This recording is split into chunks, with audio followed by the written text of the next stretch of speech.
ha afectado a algunos que tal vez se les haya pasado. Pero bueno, ya estamos aquí los más, los más puntuales y responsables. Vamos a comenzar nuestra clase de hoy.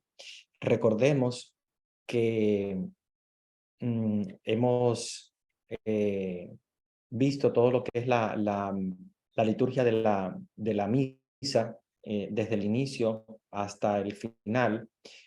Recuerden que de alguna manera, si tienen alguna duda, alguna pregunta, algo que les quede sobre la liturgia de la misa, pueden tranquilamente, con toda libertad, eh, mandarme un mensaje a través del chat o bueno, o si damos la posibilidad también de compartir, puede también tocar ese tema, así que no se preocupen porque nosotros comencemos ahora el tema de la liturgia de los sacramentos, sino que con toda libertad pueden preguntar dudas. Si tienen dudas, no se queden nunca con las dudas. Es bueno siempre eh, solventar todas las dudas, sobre todo si es campo de algo que ya hemos dado para que no se nos quede esa duda allí sin resolver. Entonces, hoy vamos a comenzar lo que es la liturgia de los sacramentos. Yo voy a empezar a tocar la liturgia de los sacramentos para que ustedes también tengan un conocimiento no solamente de la liturgia de la misa, que es lo que siempre vemos todos los días, sino también en los casos que se celebra un sacramento, pues debemos entender bien cuál es la liturgia de los sacramentos, qué es lo que se puede hacer, qué es lo que no se puede hacer, cuáles son los ritos recomendados, ¿verdad?, del sacramento, para que nos preparemos, ¿verdad?, bien en el caso de que tengamos que ayudar en alguna comunidad o tengamos que ayudar al sacerdote o de alguna manera estar en el altar o vivir también el sacramento. Ahí tienen la posibilidad de poder ver cada una de los sacramentos y poder estudiarlo bien en profundidad. Vamos a comenzar obviamente con el bautismo, que es el primero de los sacramentos.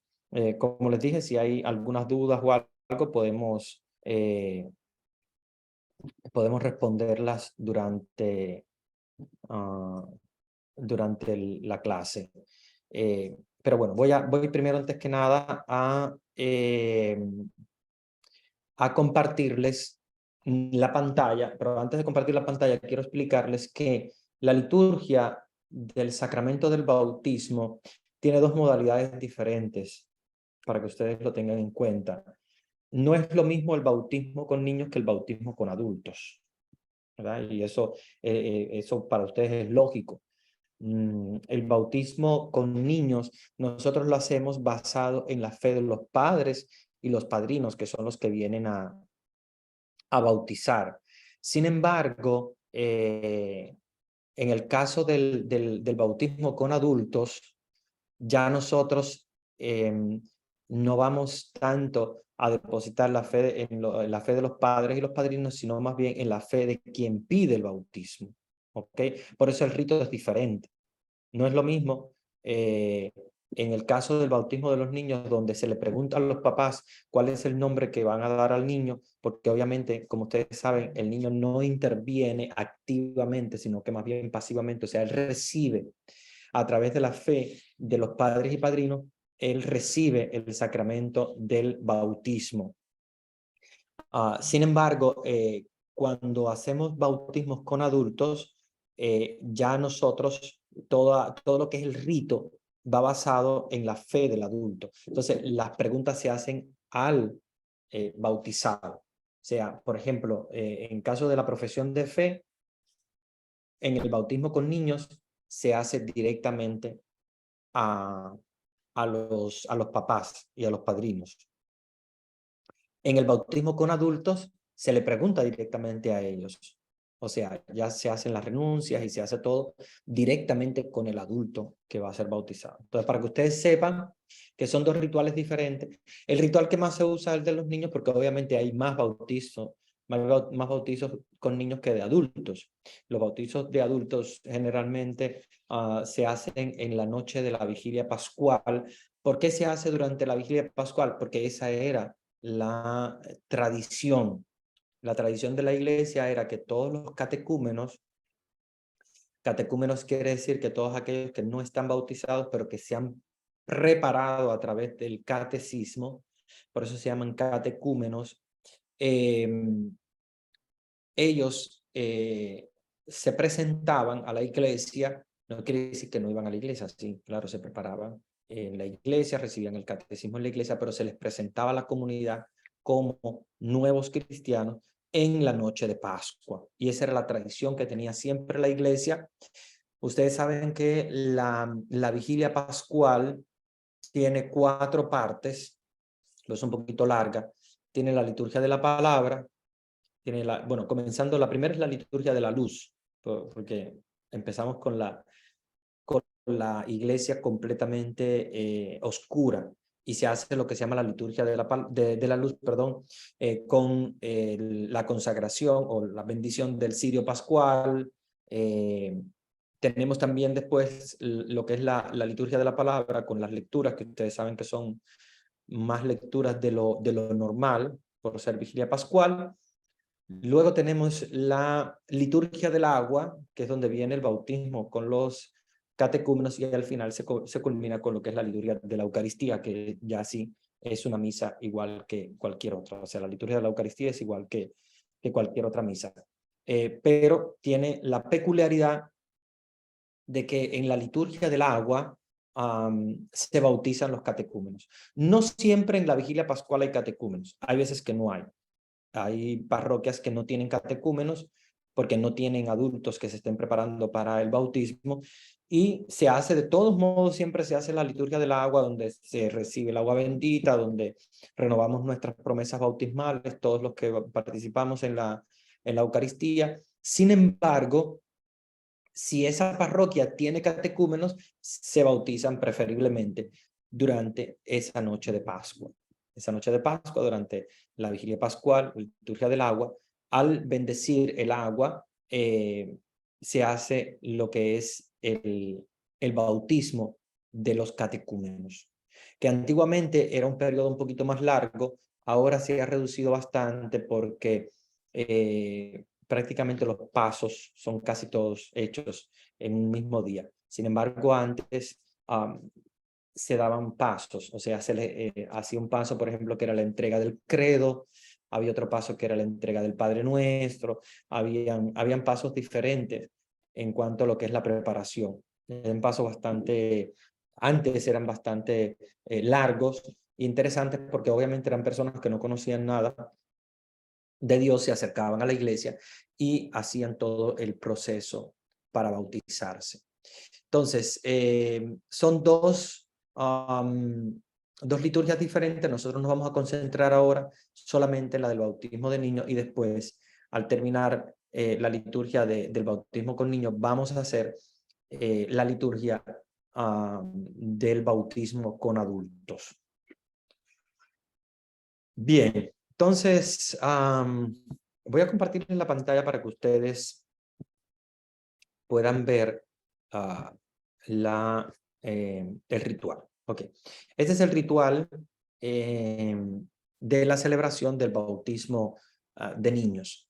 Okay. Vamos a ir viendo paso por paso para que ustedes vean qué es lo que hace el sacerdote, ¿verdad? En ese momento, o el ministro. Acuérdense que para bautizar no tiene que ser obligatoriamente el sacerdote, también el diácono puede bautizar. ¿Ok? Y en el caso de peligro de muerte, puede bautizar cualquier persona, incluso que no esté bautizada. ¿Ok? Y eso ha pasado, por ejemplo, con algunas enfermeras, niños, por ejemplo, que nacen y que están en peligro de muerte, los ha bautizado una enfermera, un médico, una mamá, un papá o alguien que esté con el niño, incluso con un algodoncito con agua, porque a veces cuando están muy gravecitos no se hace exactamente como hacemos en la iglesia con mucha agua, sino con un algodoncito con agua en la frente.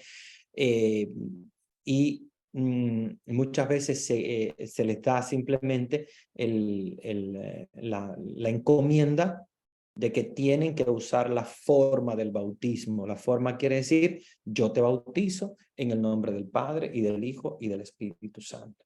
Puede ser una persona no creyente, puede ser una persona no bautizada, no hay problema. Cuando es peligro de muerte puede hacerlo cualquier persona, lo importante es que se haga.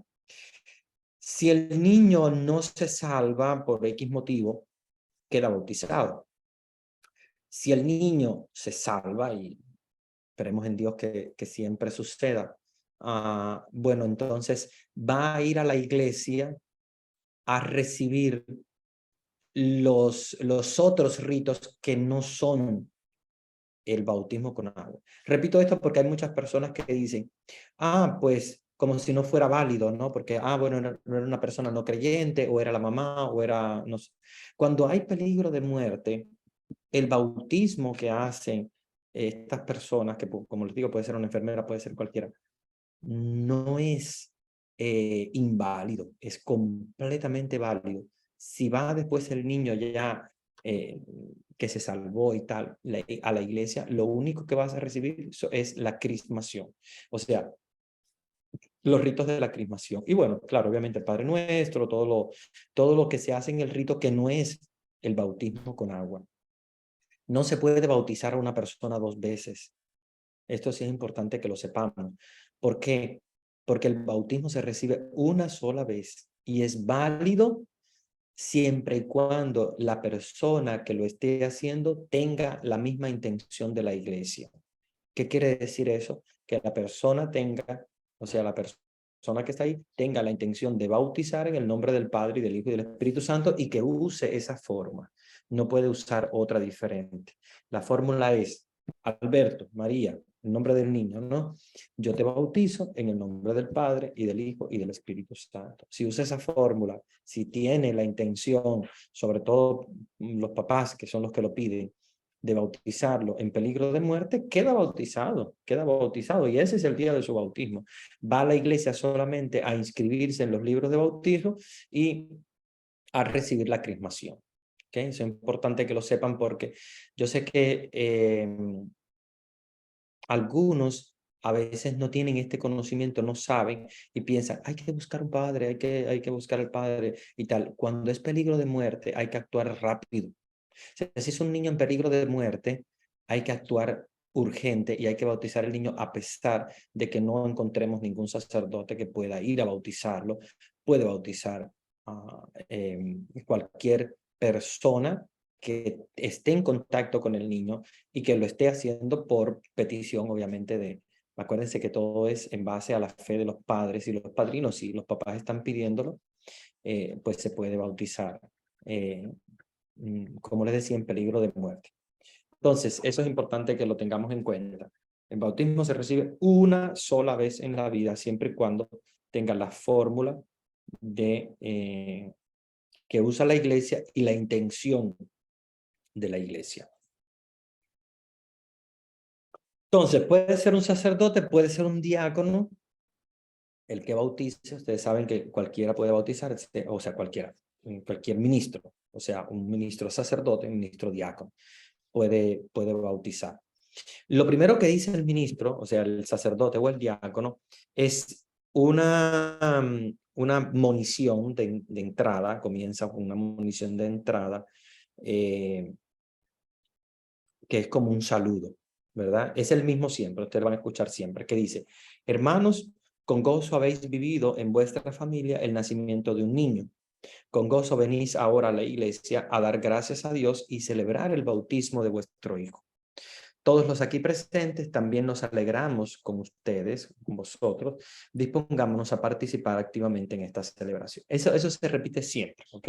Siempre que hay bautismo con niños, siempre se comienza con esa monición que hace el diácono o el sacerdote. Ahora ustedes me preguntarán, padre, pero ¿por qué no empiezan como siempre se empieza con la señal de la cruz? en el nombre del Padre, y del Hijo, y del Espíritu Santo. No, no se comienza así.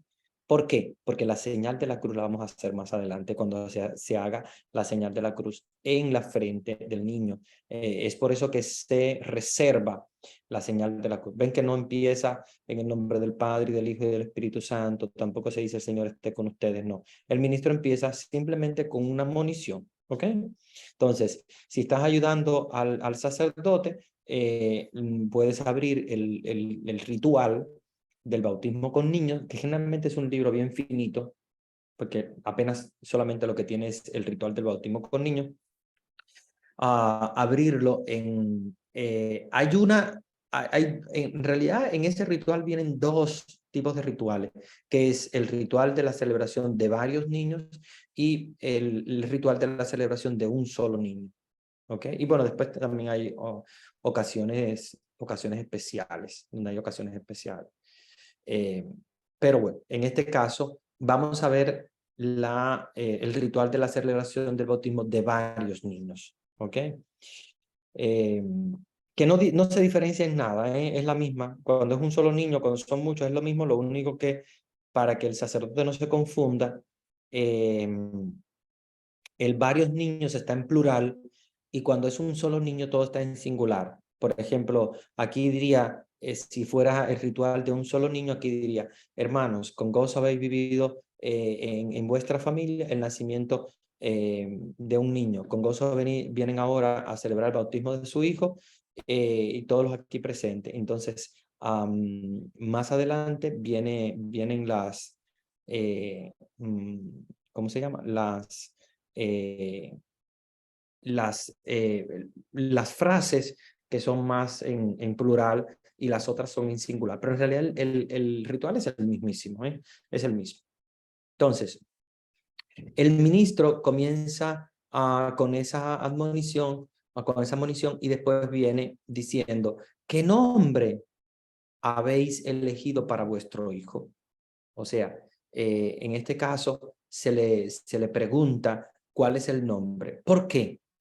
Acuérdense que en el momento del bautismo es donde se le pone el nombre al niño, ¿verdad? Puede que el niño se haya llamado, no sé, Fabián, pero en el momento del bautismo, ese es o sea, el nombre que eligen allí, ese es el nombre que va a tener el niño desde ese momento en adelante, porque ahí es que se le pone el nombre al niño en el bautizo. Por eso es que la primera pregunta que hace el ministro es: ¿qué nombre han elegido? Porque ese es el nombre que va a quedar en la fe de bautismo, ¿verdad? En el certificado de bautismo, y ese es el nombre que va a quedar para siempre con el niño, ¿ok? Es en ese momento que se le pone el nombre. Entonces los padres van a decir el nombre de cada uno de los niños, ¿verdad? Luego el ministro pregunta: ¿qué piden a la iglesia para sus hijos? Y ellos tienen que decir en voz alta el bautismo. Aquí a veces se equivocan, porque ellos, cuando no están preparados para el ritual, cuando el sacerdote les pregunta: ¿qué piden a la iglesia para sus hijos? Entonces empiezan a decir: nosotros pedimos mucha salud espiritual, etcétera, ¿no? Porque piensan que lo estamos pidiendo como si fuera una oración, ¿no? En realidad, en este momento lo que están pidiendo es el bautismo. O sea, venimos acá porque pedimos el bautismo. ¿Ok? Entonces la respuesta es que piden a la iglesia para su hijo el bautismo.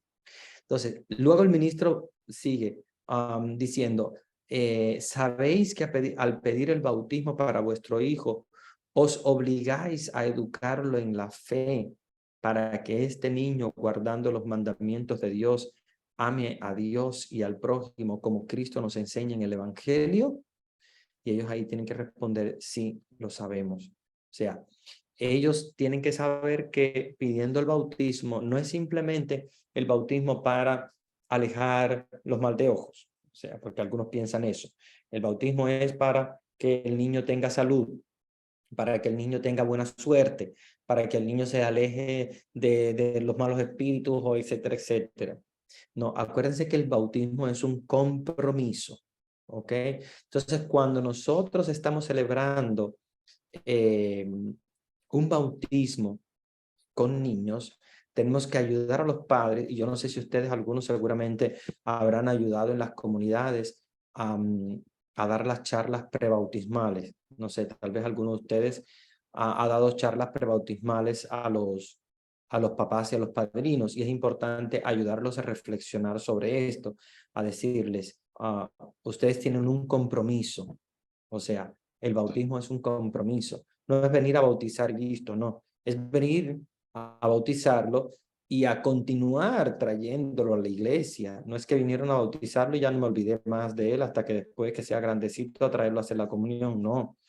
Hay que traerlo a la iglesia, aunque sea chiquitito, ya desde chiquitito va aprendiendo hasta que tenga la edad del catecismo, etcétera, va a venir a la iglesia siempre con sus papás. ¿Para qué? Para tener la tradición de la fe y transmitir la fe a ellos. Entonces, esto es un compromiso muy grande. A veces los padrinos piensan que ser padrino es para hacer regalo. No, el padrino no es para hacer regalo. A mí ese es el pleito mío grande con los padrinos, porque a veces los padrinos no saben cuál es la responsabilidad que ellos tienen. Ellos piensan que el padrino es para hacer regalos cuando llega Navidad, padrino, ¿qué me va a regalar o lo que sea? Otros piensan que ser padrino es porque los papás le tienen tanta confianza que, ay, qué bonito que seas el padrino de mis hijos, la comadre, el compadre y el no sé qué. No, no es por la confianza. Bueno, aparte de que puedan tener la confianza, los padres tienen que elegir a los padrinos porque son hombres y mujeres de fe, porque van a ser los padres espirituales. O sea, como los papás le dieron la vida física, biológica, los padrinos tienen que darle la vida espiritual. Son como los papás espirituales, ¿ya? Antes se pensaba que era porque si, no sé, si moría algún papá o algo, el papá o la mamá, y los niños quedaban huérfanos, los padrinos eran los padres, o sea, los padres adoptivos que adoptaban al niño huérfano. Ahora no es así, porque obviamente ahora es más difícil que antes sí, porque había muchas muertes prematuras de mujeres, de hombres y tal. Sin embargo, ahora no es de esa manera, no es concebido así. Es el padre espiritual. Y el padre espiritual es el que primero te enseña a rezar, el que primero te lleva a la iglesia, el que te enseña el catecismo, el que te transmite la fe. ¿Por qué? Porque estamos nosotros asumiendo un compromiso de fe muy grande. No solamente los padrinos, también los papás, pero en este caso, los padrinos más que nadie. Los padrinos tienen que ser personas de fe. Se pide, yo sé que hay diferentes formas en diferentes parroquias, lo hacen de diferente manera, pero los padrinos deben ser personas que tengan una vida intacta. Primero, tienen que estar ellos bautizados. Yo me he encontrado algunos que quieren ser padrinos y no están bautizados. Y digo, pues, o sea, ¿padrino de quién vas a ser? O sea, ¿cómo vas a ser padrino si ni siquiera estás bautizado? El padrino tiene que estar bautizado. El padrino debería incluso tener todos los sacramentos, incluso el matrimonio por la iglesia. Los padrinos deben estar casados por la iglesia, porque si no, ¿cómo van a educar y enseñar a esos niños? Claro, yo sé que algunas parroquias han relajado un poquito esta norma porque es muy difícil encontrar una familia así. A veces lo que pasa es que, no sé, en algún pueblo cuando hay personas muy comprometidas que están casadas por la iglesia, tienen que ser padrinos de todos los niños, porque son los únicos. Entonces es muy difícil encontrarle, por eso algunas parroquias han relajado esta norma y entonces aceptan que no estén casados por la iglesia, aceptan que no tengan la confirmación y tal. Pero sí es importante que estén bautizados, porque si no, ¿cómo van a ser padrinos si no están bautizados? Entonces es importante que estén bautizados y yo diría de tratar de, a lo máximo posible también, que tengan todos los sacramentos, incluso hasta el matrimonio, porque así son modelos para los niños, porque acuérdense que los padrinos van a ser como los modelos que los niños van a seguir. Van a ser los primeros en enseñar el catecismo, van a ser los primeros en transmitir la fe. y obviamente de ahí en adelante el niño va a imitar al padrino. Entonces, si es un padrino borracho, si es un padrino que no está casado por la iglesia, sino que vive en concubinato, etc. No sé, no es eh, el padrino adecuado para ese momento. Entonces, es muy importante que ustedes tomen en cuenta eso y que de alguna manera u otra ustedes puedan entender que el padrino y la madrina tienen que ser personas de fe y personas moralmente intachables. Claro, como yo sé que es muy difícil encontrar así, entonces algunas parroquias, pues, como quien dice, cierran un ojo y dicen, bueno, si no tiene el sacramento del matrimonio, pero al menos que tenga el bautismo. Y así, bueno, aceptan los padrinos. Pero en realidad los padrinos tienen que ser personas de fe y con la transmisión de una fe fuerte, ¿verdad? Para poder entonces asumir esa responsabilidad. Bien. Entonces, ellos responden, sí lo sabemos, o sea, ellos saben que tienen esa responsabilidad de educar en la fe a sus hijos y ahijados. Luego, el ministro se dirige a los padrinos y le dice, ustedes, padrinos y madrinas, ¿están dispuestos a ayudar a los padres en esta tarea? O sea, ustedes van a colaborar con los padres en la educación de la fe de sus ahijados y ahijadas, y entonces ellos tienen que responder si estamos dispuestos. ¿Ok? Bien, ya que ellos asumen la responsabilidad, entonces viene el momento donde el sacerdote comienza con la señal de la cruz. ¿Ok? Entonces, ya después que se ha hecho esta primera parte, que es el rito de acogida, que es donde está la monición, donde están las preguntas a los padres y padrinos, el sacerdote comienza con la señal de la cruz, ¿verdad? El ministro dice, la comunidad cristiana te recibe con gran alegría y yo en su nombre te signo con la señal de Cristo Salvador. Entonces, el ministro, que puede ser el sacerdote o el diácono, hace una crucecita, ¿verdad? Con su dedo en la frente del niño, haciendo ya la marca del signo de la señal de la cruz de Cristo Salvador. Y luego, después del sacerdote, también los papás y los padrinos van a hacer esa crucecita en la frente a los niños. O sea, papás y padrinos también le hacen el signo de la cruz en la frente para hacer que los niños entren a formar parte de lo que es la comunidad cristiana. Y la comunidad cristiana se distingue por la señal de la cruz. ¿Ok? Bien, después de eso entonces viene la liturgia de la palabra. En ese momento todos pueden sentarse. ¿Ok? Hasta este momento todo es de pie. O sea, el inicio, sacerdote comienza con la monición, le pregunta a los padres si están dispuestos, o sea, primero qué nombre van a ponerle, qué es lo que piden a la iglesia, y si están dispuestos a educar a los niños. Y les hace la señal de la cruz pasando por cada uno de ellos, si son muchos, pues va pasando poco a poco por cada uno y después de él, los papás y los padrinos hacen la señal de la cruz. Y ahí en ese momento nos podemos sentar porque viene la liturgia de la palabra. La liturgia de la palabra puede ser sentado. Entonces, en la liturgia de la palabra siempre lo hacemos como en la misa. Elegimos primera lectura, salmo, segunda lectura y evangelio. Déjeme ver si el ritual trae las lecturas al final. No, no me trae las lecturas. Ya, porque como es el ritual solamente, no es el ritual impreso, pero generalmente la liturgia de la palabra del bautismo, déjenme ver si lo logro encontrar. Entonces, con niños, sí, bautismo con niños. Para ¿cómo se llama? Lograr entrar en lo que es el tema del bautismo, lo que hace, esta es la fiesta del bautismo del Señor, no. Aquí los textos para la liturgia. Ok, aquí tenemos los textos para la liturgia.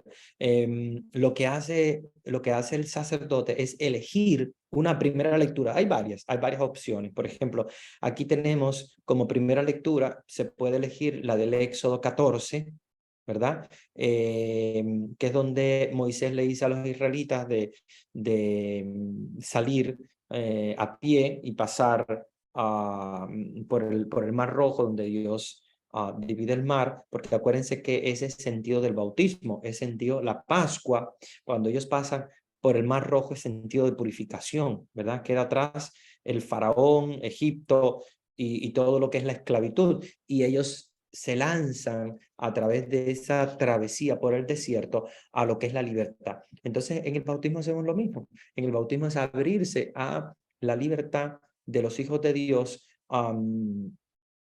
arrancando del corazón del niño lo que es el pecado, ¿verdad? Que es el pecado original, que es la esclavitud.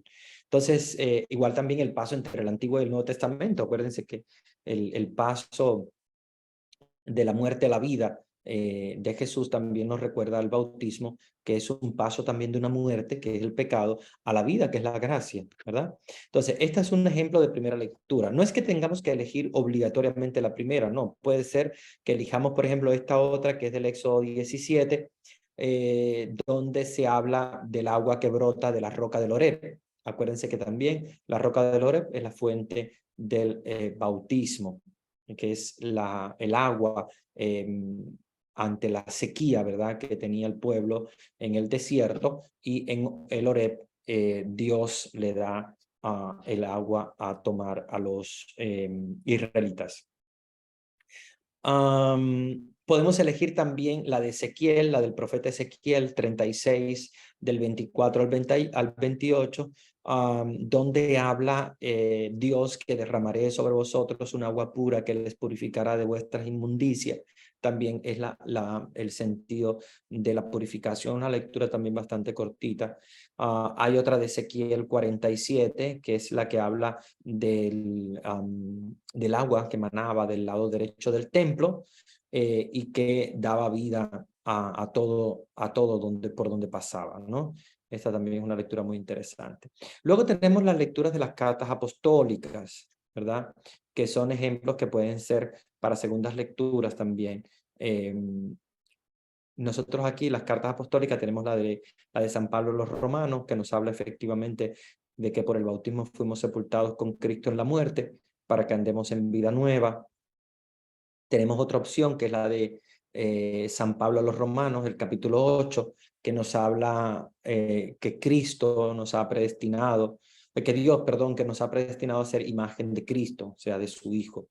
Bien, esa también podemos elegir, o podemos elegir la de la carta del apóstol San Pablo a los Corintios, el capítulo 12, donde nos habla de que todos hemos sido bautizados en el mismo espíritu para formar un solo cuerpo. Tenemos San Pablo a los Gálatas, que es también muy pequeñita, que nos habla de quienes han sido bautizados, también han sido revestidos de Cristo. La quinta opción es la carta del apóstol San Pablo a los Efesios, que nos habla de un solo Señor, una sola fe y un solo bautismo. La carta del apóstol San Pedro, que recuérdense que es una carta universal, que nos habla de que hemos sido elegidos como una raza y un sacerdocio real. Acuérdense que a través del bautismo somos convertidos también en sacerdotes, profetas y reyes. Y aquí tenemos los ejemplos de los salmos, ¿verdad? Tenemos salmos responsoriales, el Salmo 22, que es el Señor es mi pastor, nada me falta, que se lo conocen ustedes bastante bien, es muy común. El Salmo 26, el Señor es mi luz y mi salvación. Acuérdense que siempre en el bautismo se hace también un rito a la luz, ¿verdad? Que es el sentido de la gracia. O el Salmo 33, contémplenlo y quedarán radiantes, el sentido de que contemplamos el rostro de Dios en nuestro bautismo porque recibimos la gracia.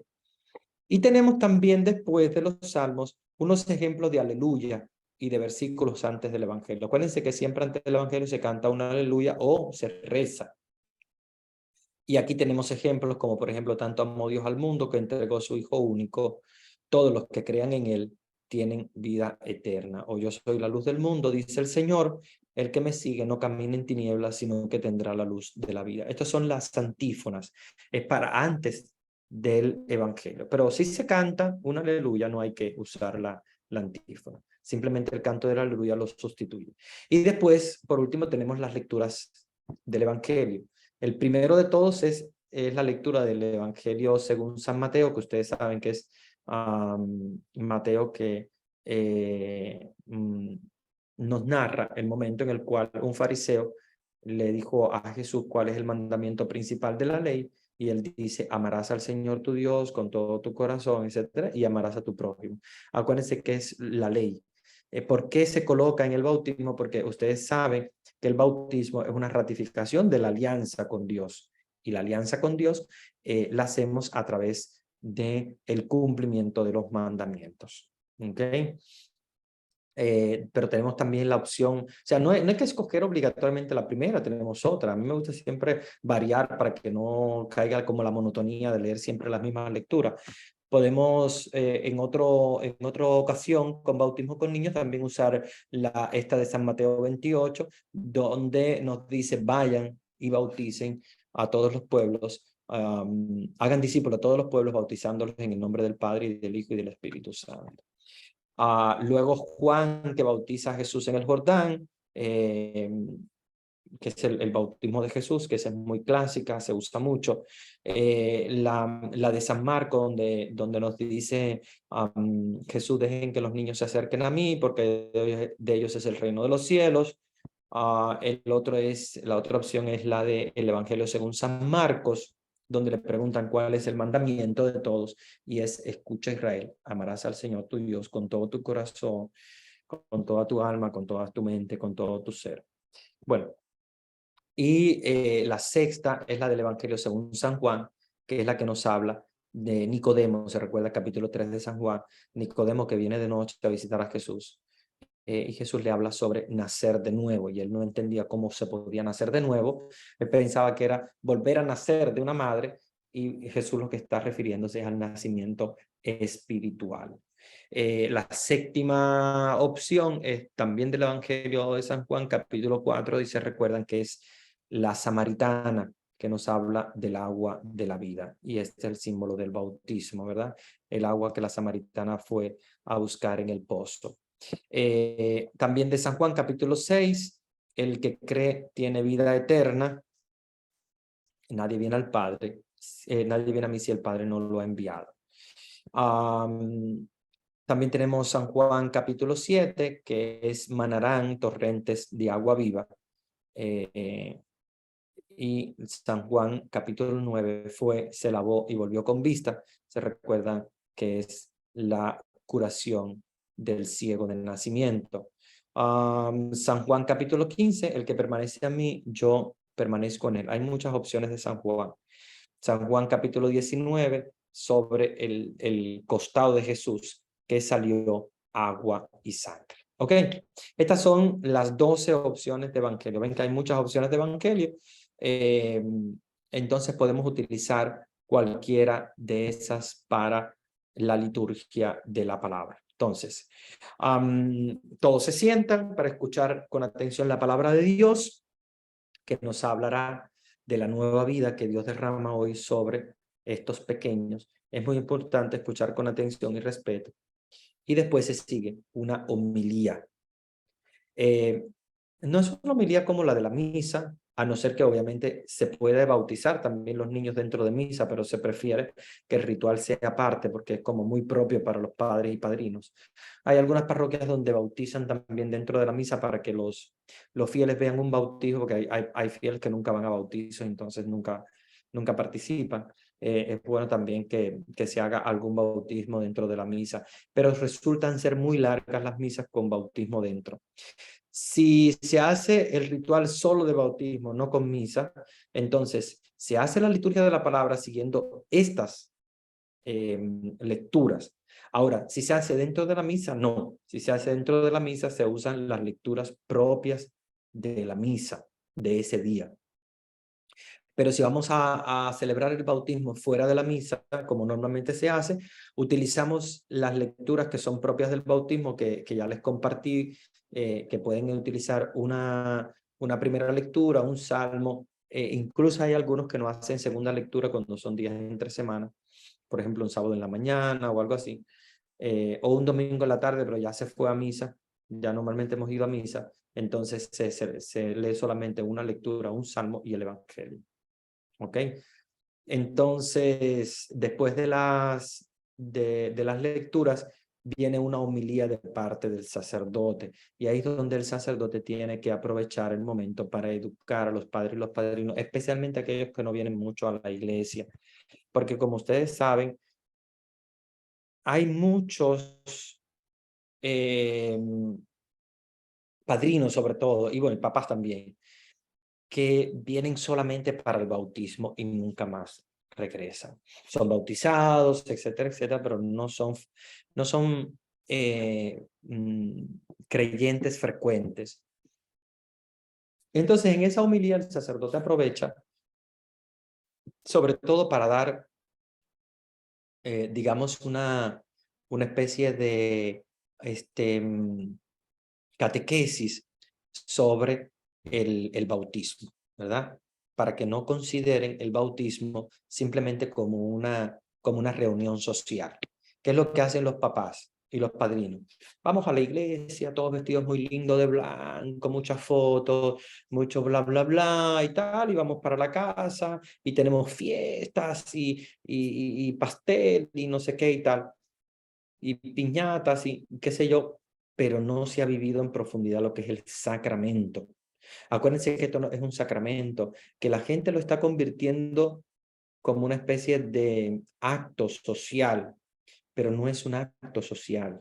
Un acto social puede ser un cumpleaños, un acto social puede ser una graduación de un hijo, pero los sacramentos no pueden ser actos sociales. Lamentablemente se convierten en actos sociales porque muchos papás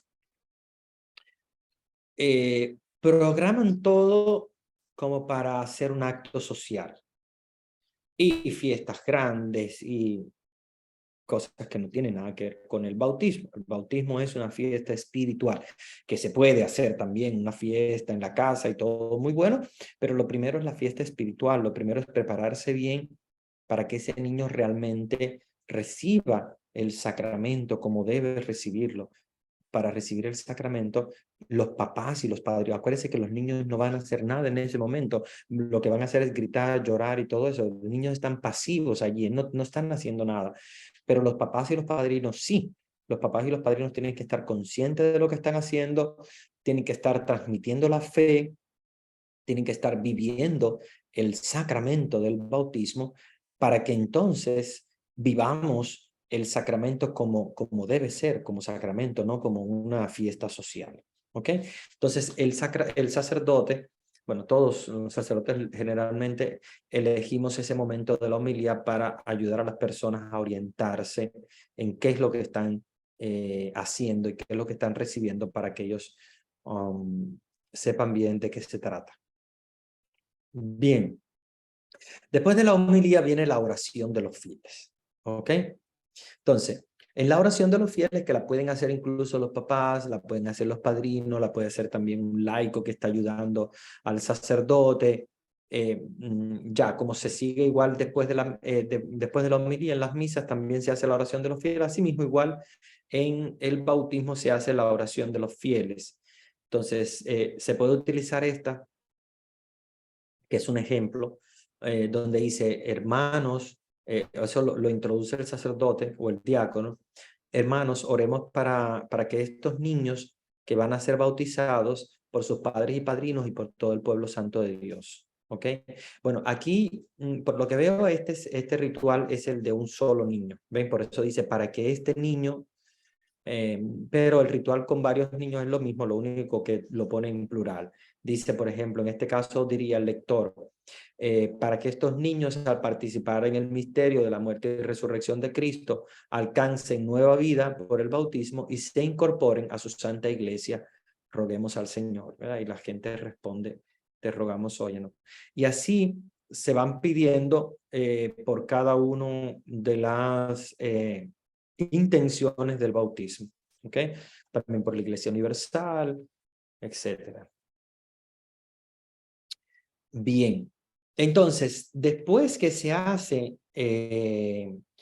la liturgia de la palabra, o sea, que hacemos las preces o la oración de los fieles, como también quieran, viene lo que se llaman las letanías de los santos. Las letanías de los santos es muy importante, porque acuérdense que en la iglesia, cada vez que hacemos un sacramento o algo importante, hacemos letanías. Entonces, ¿qué son las letanías? Las letanías es pedirle a todos los santos que vengan en ese momento para interceder por nosotros. ¿Ok? Se hace antes de la consagración de los religiosos, se hace también antes de consagrar un sacerdote, o sea, de la ordenación sacerdotal o diaconal o episcopal. ¿Por qué? Porque las letanías es cuando se pide a Dios por intercesión de los santos, o sea, se busca a los santos para hacer más fuerte nuestra oración hacia Dios. O sea, siempre acuérdense que la oración es hacia Dios, pero pedimos la intercesión de los santos en las letanías.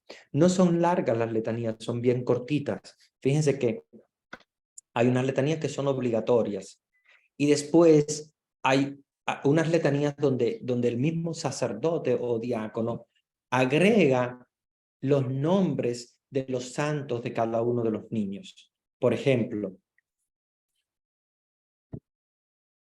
si yo tengo, por ejemplo, que bautizar un niño que se llama Francisco, pues puedo colocar San Francisco ruega por nosotros. Pero hay unas letanías que son obligatorias, que son estas. Santa María, Madre de Dios, ruega por nosotros. San José, esposo de la Virgen, ruega por nosotros. San Juan Bautista, ruega por nosotros. Santos apóstoles Pedro y Pablo, rueguen por nosotros. Pero estos son los obligatorios, o sea, María, José, San Juan Bautista, que ustedes saben que es el que bautiza, y Pedro y Pablo, los apóstoles Pedro y Pablo. Pero junto a estos, nosotros podemos agregar los nombres de los santos, de los niños, que son los patronos de los niños. Podemos también, si nació el día de Santa Cecilia, colocar Santa Cecilia. Si se llama Cecilia, colocar Santa Cecilia. Si se llama, no sé, Felipe, San Felipe. Voy a agregar todos los santos de los niños que estoy bautizando. Si es un solo niño, pues se agrega solamente el santo de ese niño. ¿Ok?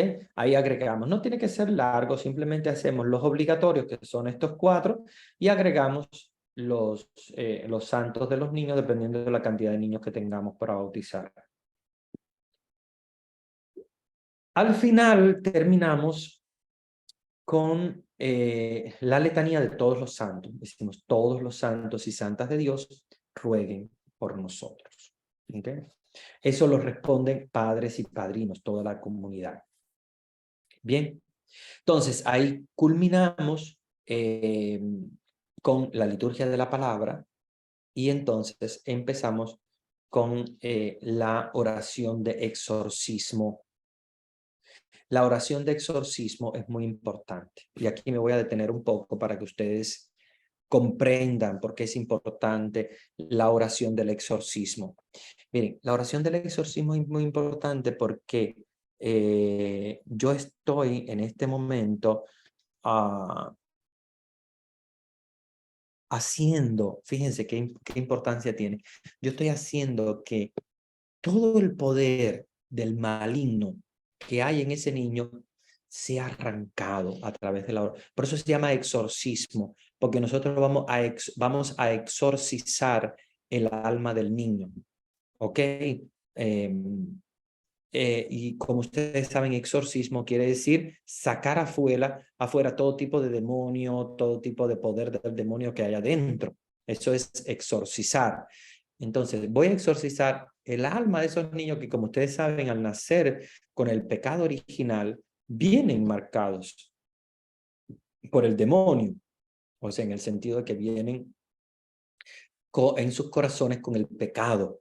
Y donde está el pecado está el demonio. Entonces yo voy a arrancar el demonio del corazón de los niños haciendo la oración de exorcismo.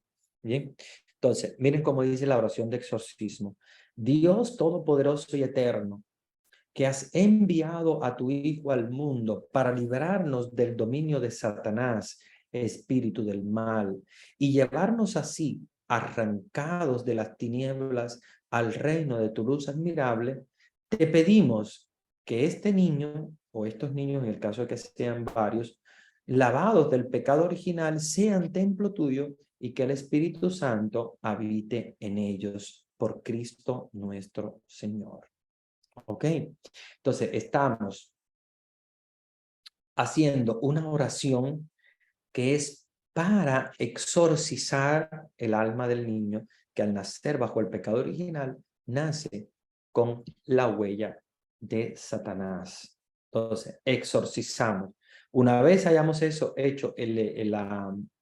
el exorcismo, entonces ya el que está ayudando al sacerdote en el momento de la oración del exorcismo tiene que estar abriéndole, en este caso, el óleo de los catecúmenos. Para los que son sacristanes o religiosos, religiosas, bueno, los que tienen una cultura más amplia de la sacristía, saben que hay 3 óleos que el obispo consagra en la misa crismal.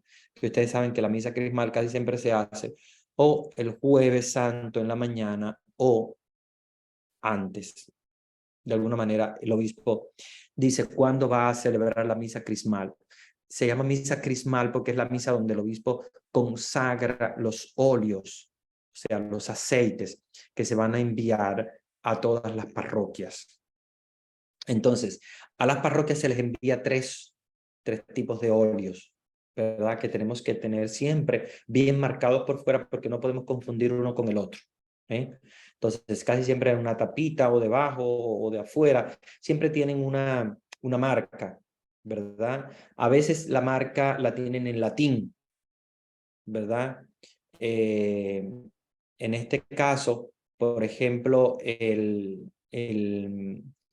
óleo a elegir sería el óleo de los catecúmenos. Casi siempre tiene OC afuera, que quiere decir óleo de los catecúmenos, ¿verdad? O oleum catecumenum, que sería en latín. Entonces, si tiene una O con una C, que es el óleo de los catecúmenos, ese es el que tenemos que destapar para que el sacerdote ya esté preparado para hacer lo que se llama la unción prebautismal. ¿Dónde hace el sacerdote la unción prebautismal? En el pecho. ¿Ok? Entonces, el óleo que usamos para resumir esta parte, es importante saberlo. Después de la oración del exorcismo, el óleo que usamos es el óleo de los catecúmenos. Y el óleo de los catecúmenos se usa en el pecho de los niños. Casi siempre se le dice al papá, la mamá, a los padrinos, descubran un poquito el pecho de los niños. Si es un varoncito, generalmente le desabotonan el primer botoncito de la camisa y ya, no es que tiene que ser, no es simplemente aquí como en el pecho, o sea, acá delantecito en el pecho, no tiene que ser que le abran toda la camisa. Y si es una niña, que casi siempre tienen batas y eso que es un poquito más complejo porque amarrada atrás, simplemente le desatan un botoncito y se le baja un poquito la bata, el vestidito, para ungir en el pecho. ¿Ok? La unción de los catecúmenos es la unción prebautismal. No hemos bautizado todavía, por eso se llama prebautismal. porque es antes del bautismo. Todavía no hemos bautizado. Ahora estamos haciendo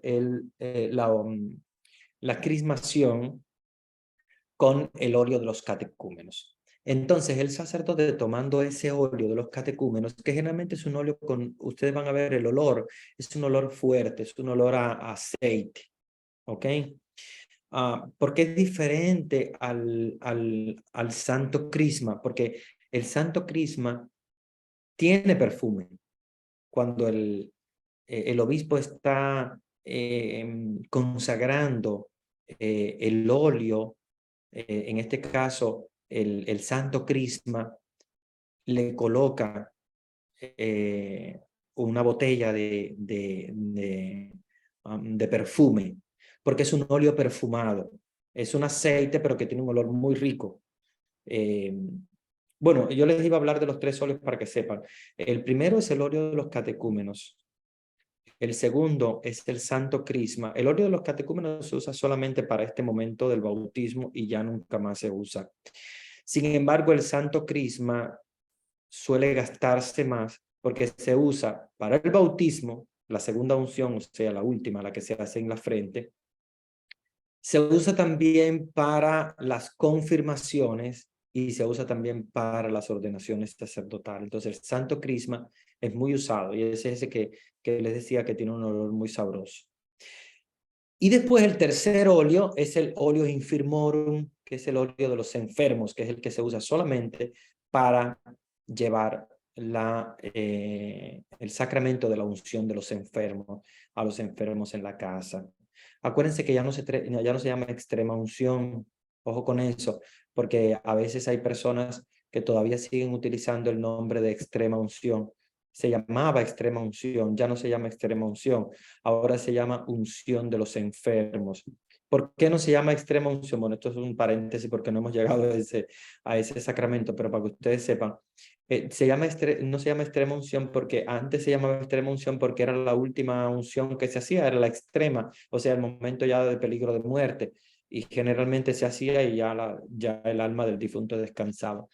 Ahora no se llama así porque esa unción se le puede dar incluso a cualquier persona mayor de 65 años que tenga situaciones de enfermedad que no tienen que ser graves, que pueden ser achaques, etcétera, y se puede hacer la unción de los enfermos a los enfermos que no tienen que estar en peligro de muerte, puede ser cualquiera. Incluso el Día de los Enfermos, que es el Día de la Virgen de Lourdes, las parroquias solemos ungir a los enfermos que vienen a la misa o ir a visitar enfermos y hacer la unción. Entonces la unción es para darle fortaleza al enfermo, no es para despedirlo y ya, porque lamentablemente antes se llamaba extrema unción y parecía como que era para despedirlo, e incluso algunos enfermos ni siquiera querían recibirla porque pensaban que ya se estaban muriendo, entonces decían, no, ¿qué me va a dar la extrema unción? Ni que me estuviera muriendo.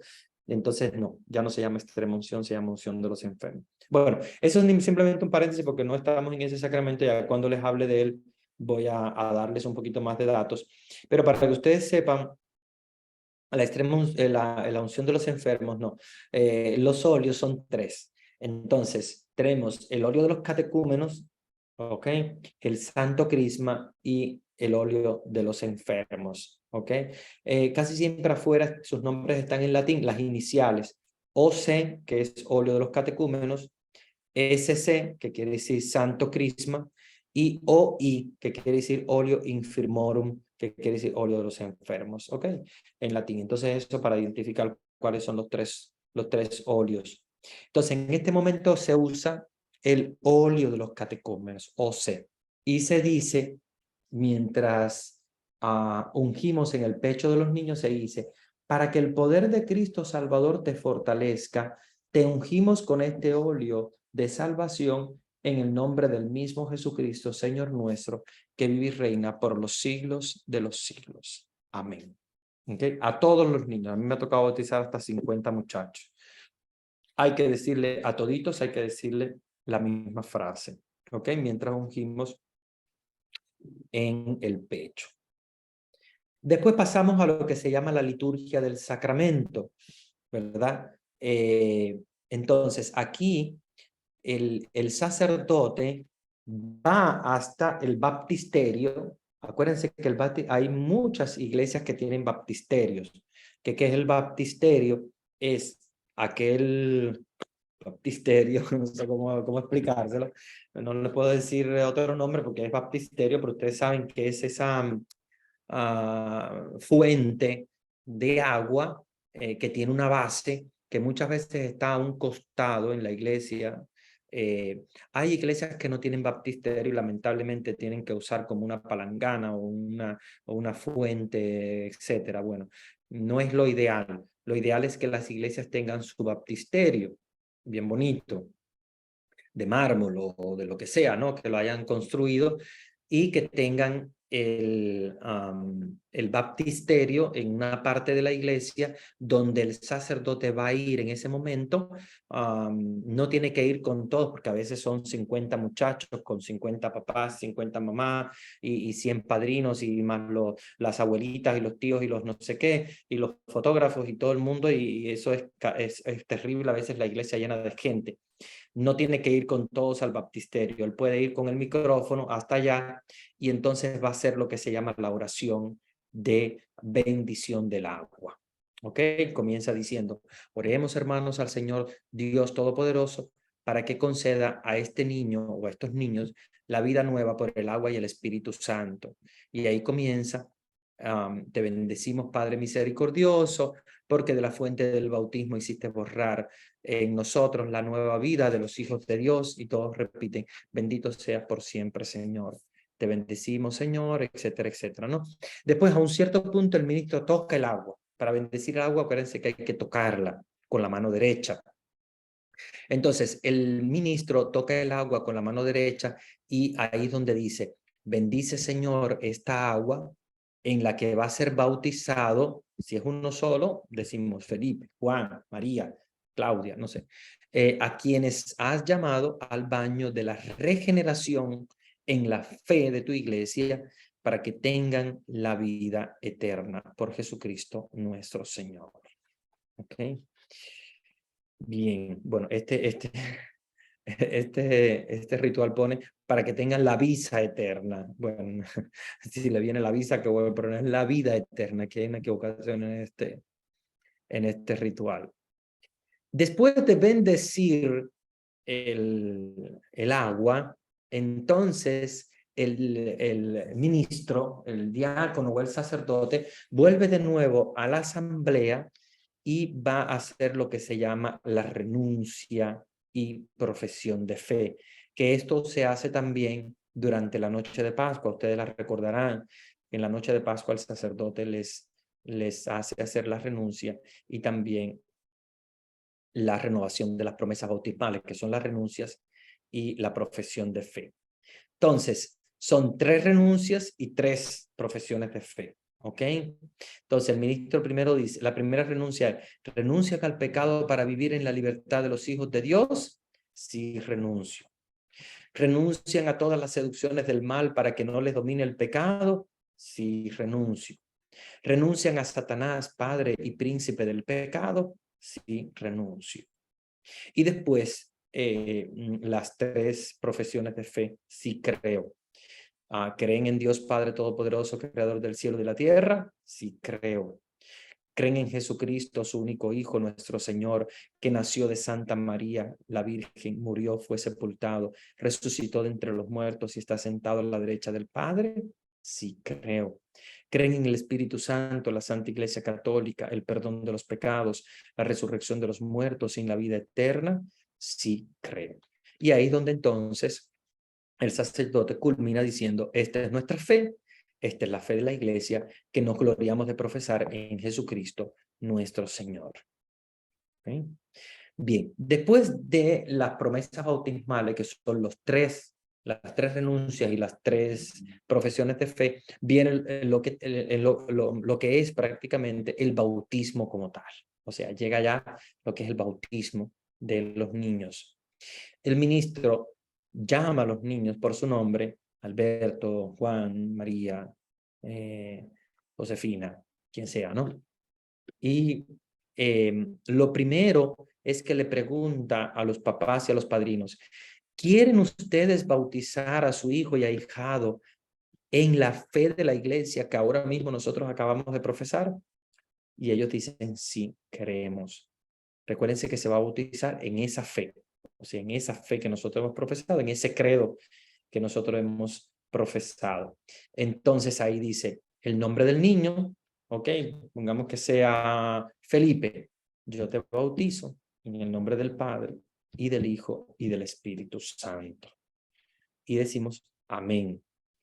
Entonces, el sacerdote puede hacer de dos maneras. El bautismo por inmersión, que el bautismo por inmersión es sumergir al niño en el agua 3 veces, pero para esto necesitamos tener un baptisterio grande para poder sumergirlo, o una piscina, que hay algunas iglesias que lo tienen, la piscina del bautismo, que incluso se bautizan también adultos en las piscinas. Hay algunas iglesias que lo tienen, no muchas, pocas iglesias lo tienen, porque generalmente lo que hemos tenido son los baptisterios, que son chiquititos y a veces ni siquiera los niños pequeños logran entrar completamente dentro. Entonces no se puede hacer el bautismo por inmersión, sino que hacemos el bautismo por el esparcimiento del agua, o sea que le echamos el agua en la cabecita del niño. ¿Ok? Entonces están las dos opciones. Pueden preguntar, ¿cuál de las dos es mejor? ¿Cuál de las dos debe ser? No, todas son iguales, todas son bautismo. Todo depende de la tradición que tengan en la iglesia. Si hay una tradición incluso hay familias que por tradición quieren bautizar a los niños por inmersión. Yo he tenido, sobre todo del grupo del movimiento neocatecumenal, ellos siempre me piden, padre, ¿podemos hacer el bautismo por inmersión a los niños? Pues sí, no hay problema ninguno. Traen a los niños, lo que sí hay que tener mucho cuidado porque el bautismo por inmersión, el agua debe estar tibia, ¿ok?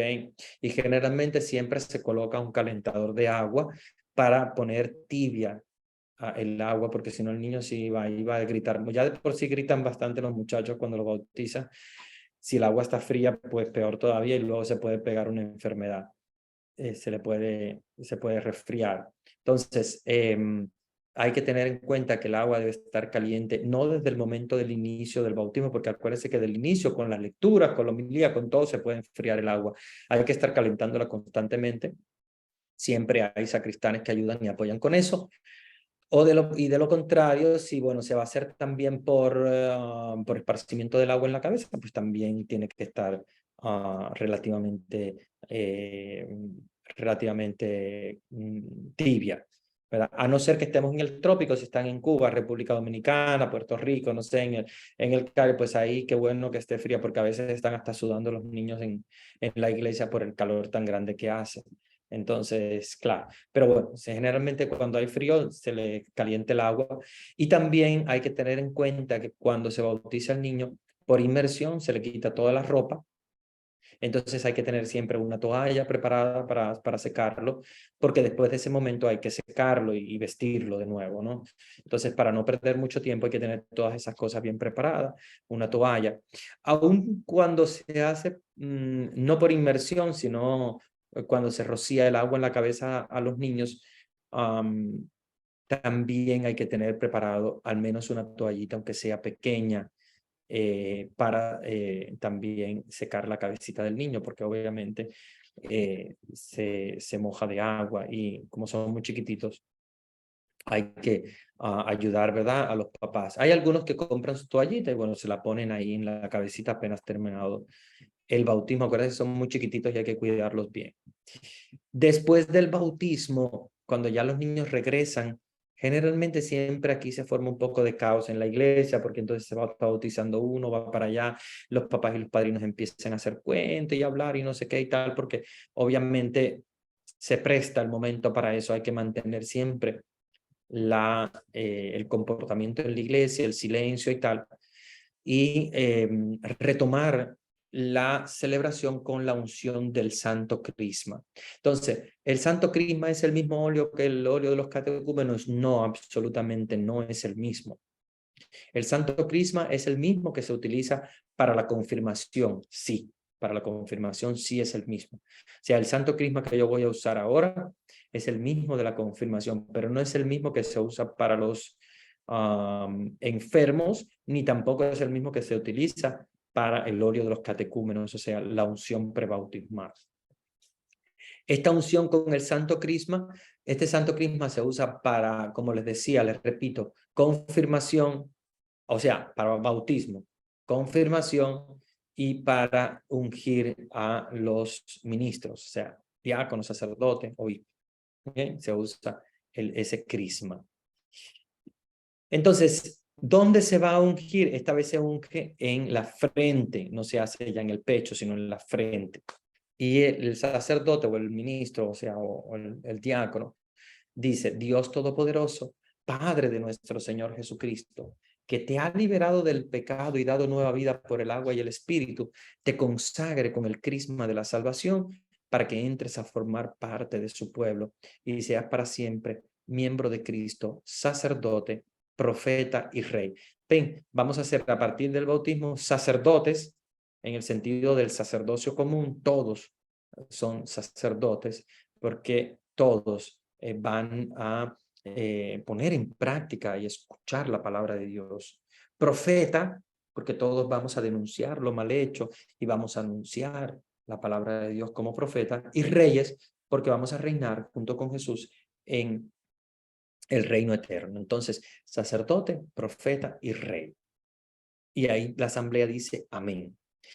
En este momento, después del Santo Crisma, entonces se le coloca la vestidura blanca. Generalmente los niños ya vienen vestiditos de blanco de sus casas, pero se le puede poner encima un vestidito blanco que generalmente siempre se usa para ese momento y se le dice, ¿verdad? Por su nombre, pongamos María. Eres ya nueva criatura y has sido revestida de Cristo. Esta vestidura blanca sea signo de tu dignidad de cristiano, ayudado por la palabra y el ejemplo de los tuyos, consérvala sin mancha hasta la vida eterna. Amén. Y ahí se hace la entrega del cirio. Siempre los papás vienen con una velita. Se les manda a tomar la luz desde el cirio pascual. Acuérdense que el cirio pascual se usa cada vez que hay bautismo, no solamente en la Pascua, se utiliza cada vez que hay bautizo, así sea tiempo ordinario. Cuando quiera que sea, nosotros vamos a sacar el cirio pascual hacia afuera, lo vamos a encender y de allí van a encender cada padrino o madrina. Yo generalmente mando a los padrinos, pero los papás siempre están cargando a sus hijos, a los padrinos y las madrinas a recibir la luz de Cristo. Entonces vienen y toman la luz del cirio pascual. Y el ministro les dice: reciban la luz de Cristo. A ustedes, padres y padrinos, se les confía acrecentar esta luz. Que sus hijos, iluminados por Cristo, caminen siempre como hijos de la luz y perseverando en la fe, puedan salir con los santos, ¿verdad? Con todos los santos al encuentro del Señor. Después viene algo que es opcional. No todos los sacerdotes lo hacen, pero es algo bonito, que se llama el efetá, que es lo que dice Jesús cuando curó al ciego de nacimiento, que le abrió los ojos, y cuando curó a los sordos, ¿verdad? Que los hizo escuchar.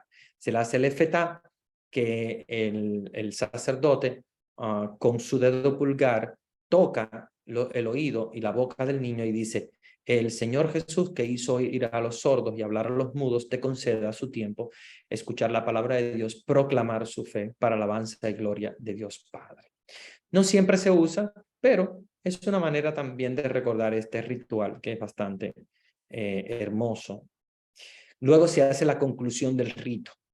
Entonces, la conclusión del rito se dice: los que en Cristo habéis sido bautizados, en Cristo han sido revestidos. Aleluya, aleluya. Y aquí entonces comienza el Padre Nuestro.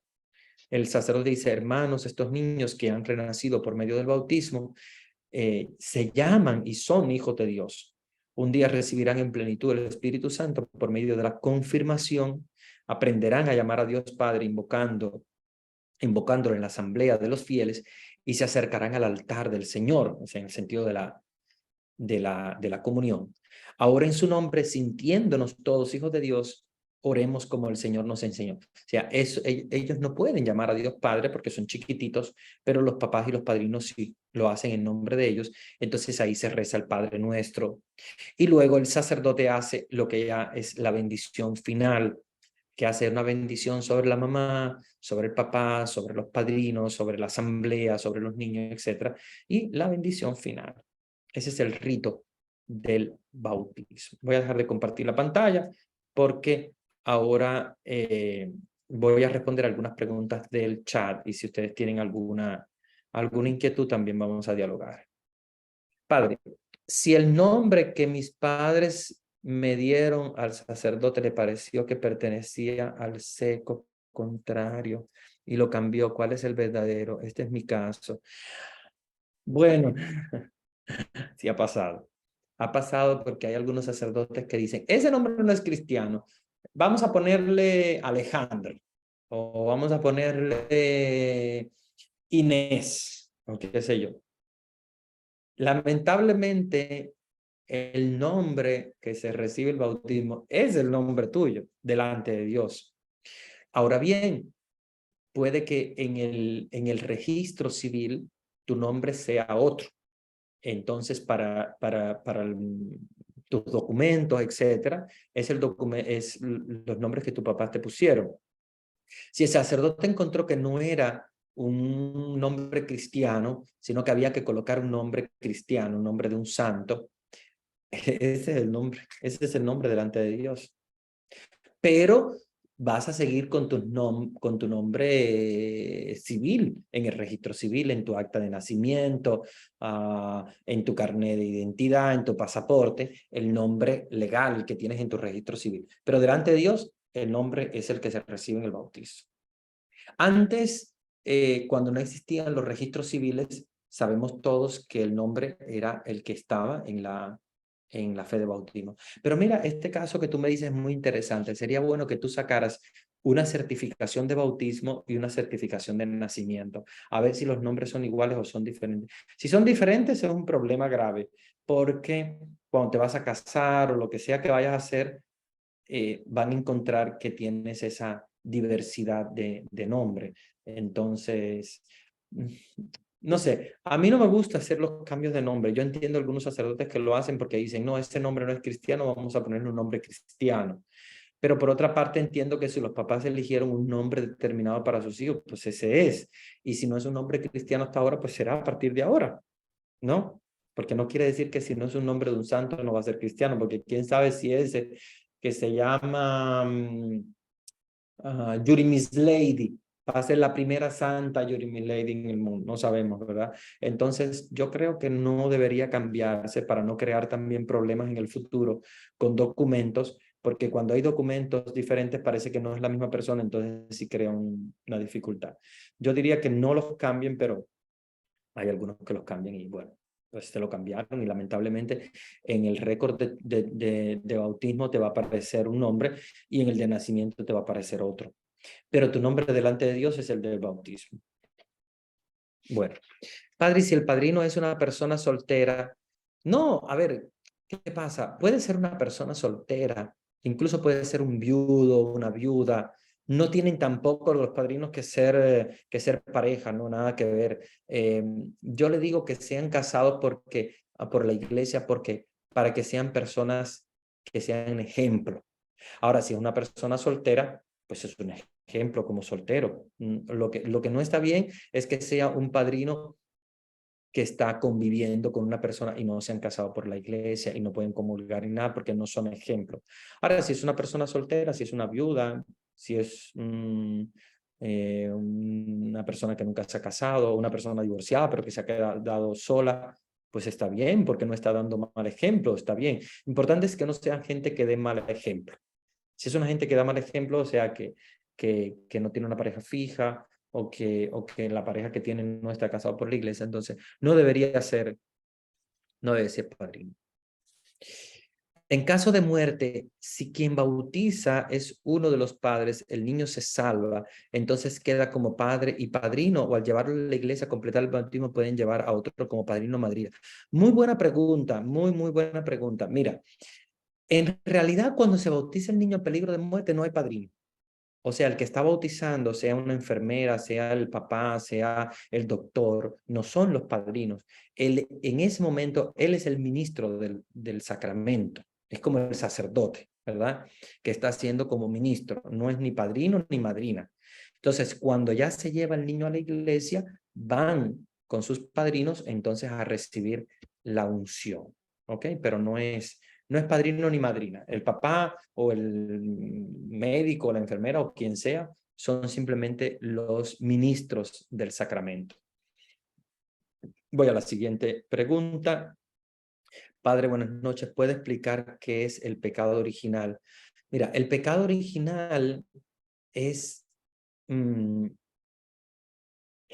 para yo explicarle bien, ustedes saben que en el Génesis es el pecado que cometen nuestros primeros padres, ¿ok? No es el pecado de comer una fruta, porque ustedes saben que comer una fruta no es un pecado. Es el pecado de desobedecer a Dios. ¿Qué tipo de pecado es? No sabemos, porque hay algunos que dicen es un pecado en materia sexual. No sabemos, no sabemos. Lo que sabemos es que fueron nuestros primeros padres, que no son solamente un Adán y una Eva, sino que, como ustedes saben, había más personas, los primeros habitantes de la tierra, comenzaron a alejarse de Dios y comenzaron a pecar, igual que lo hicieron los que construyeron la Torre de Babel, se alejaron de Dios. Esa tendencia de alejamiento de Dios es la que nosotros le llamamos el pecado original, o quiere decir el primer pecado. Original quiere decir el primer pecado. Entonces, como primer pecado, hizo que se introdujera en el alma del hombre la concupiscencia. ¿Por qué? Porque ya perdieron lo que era la inocencia con la cual ellos fueron creados. La inocencia de haber sido creados. Acuérdense que ellos empezaron a verse desnudos. Antiguamente, antes no tenían esa malicia. La encuentran cuando cometen los primeros pecados, que son el pecado original, ¿verdad? Le llamamos a esos primeros pecados de alejamiento de Dios. Y al verse desnudos, pierden entonces lo que es la inocencia inicial y pierden la gracia. Entonces, ese es el pecado original. ¿Por qué se transmite de generación en generación? Bueno, porque ustedes saben que toda la naturaleza humana fue condenada por Dios. Cuando Dios dijo, pues ahora ya a la mujer vas a dar a luz con dolores de parto, al hombre le dice, ahora vas a tener que alimentarte y para conseguir de la tierra vas a tener que sudar, etcétera, etcétera. Y a la serpiente le dice, bueno, ahora te vas a arrastrar. Esa condena de por sí, que no es una condena de parte de Dios, sino que es el mismo alma humana que se está condenando cuando se aleja de Dios.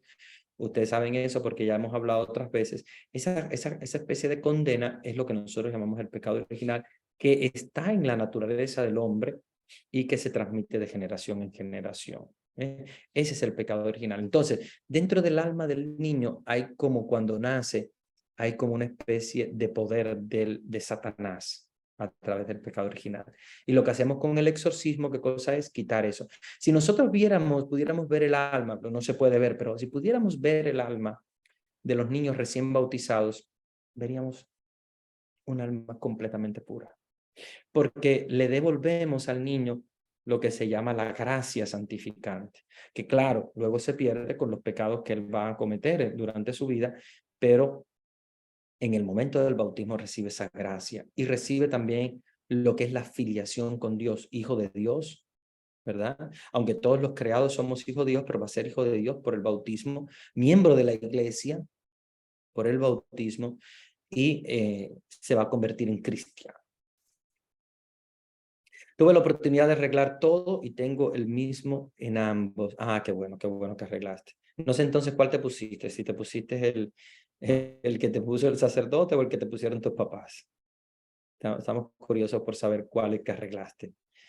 Si mis antepasados están encadenados con vicios y otros pecados en el bautismo, ¿se rompe esa cadena? No. No, ojalá se rompiera pero lamentablemente no. Lo que se borra con el bautismo es solamente el pecado original. Todos los otros pecados, todas las cadenas de vicios, de pecados, pecados estructurales, los pecados transgeneracionales que se transmiten de generación en generación, no se perdonan con el bautismo.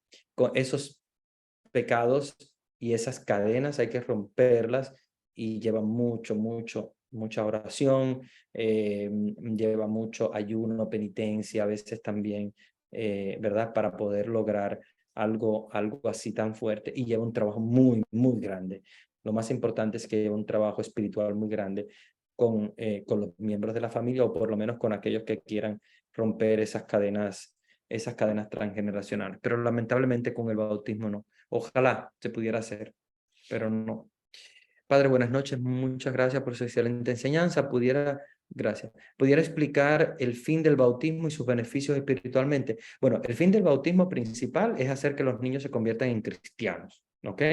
Porque acuérdense que los niños nacen, pero todavía no pertenecen, ¿verdad? A la iglesia, a ser hijos de la iglesia. Para entrar dentro de la iglesia hay que bautizarse. El bautismo es la puerta para entrar a formar parte de la iglesia como congregación, ¿ok? Como grupo humano. Entonces, la finalidad del bautismo es hacer que los niños entren en la iglesia, formar parte de la iglesia, ser cristianos, obviamente, cristianos por naturaleza divina, de filiación divina, o sea, hijos de Dios, borrar el pecado original y devolver la gracia de Dios a los niños, y borrar el pecado original y el poder que hay de Satanás en ellos. Saludo fraternal, Jesús y María, me lo protejan. En el caso de que estando bautizado en la Iglesia Católica y lo bautizan en el río los evangélicos, ¿qué hacer después? No, si está bautizado en la Iglesia Católica de pequeño, bautizarlo en un río por evangélico no tiene sentido ninguno, porque es repetir el bautismo. No tiene sentido ninguno en lo absoluto.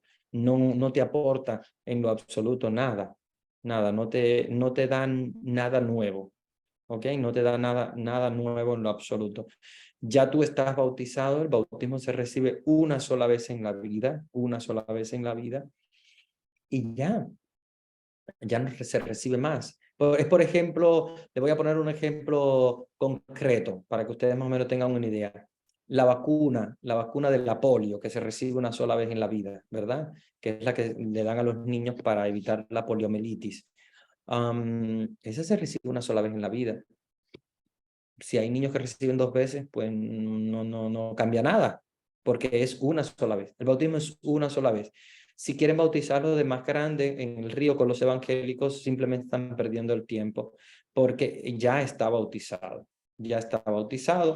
Y claro, yo sé que los evangélicos no creen en el bautismo católico porque dicen que los niños no están conscientes, pero en realidad la Iglesia Católica lo hace para hacer que el niño entre lo antes posible dentro ya de la Iglesia Católica, y después con la confirmación va a recibir entre comillas, un segundo bautismo, porque en la confirmación ya sí, él mismo conscientemente sabe lo que está pasando.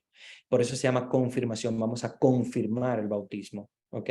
Pero el bautismo es muy válido, por la fe de los padres y padrinos, y sobre todo para rescatar a esos niños que han nacido con el pecado original y necesitamos que reciban la gracia de Dios. Entonces, ¿qué hacer después? Nada, simplemente es una pérdida de tiempo. Una pérdida de tiempo. Para mí es una pérdida de tiempo bautizarlo en un río cuando ya está bautizado en la Iglesia Católica. Bueno, ya nos diste tu solución, que arreglé mi nombre poniéndome yo otro, uno muy parecido y que se confundía una letra con la otra, por lo que no tuve problemas con ninguna de las partes. Qué bueno. O sea que lograste buscar una vía del medio, ¿no? Ni uno ni lo otro, lograste resolverlo. Qué bueno. Padre, si un niño recibe el bautismo por la iglesia protestante, queda bautizado. Esta es muy buena pregunta. Normalmente no pasa eso. Casi siempre se bautizan primero por la iglesia católica. Ahora bien, las iglesias de las cuales nosotros aceptamos el bautismo no son muchas. Entonces, por ejemplo, la iglesia evangélica no es aceptada en la iglesia católica. Sin embargo, la iglesia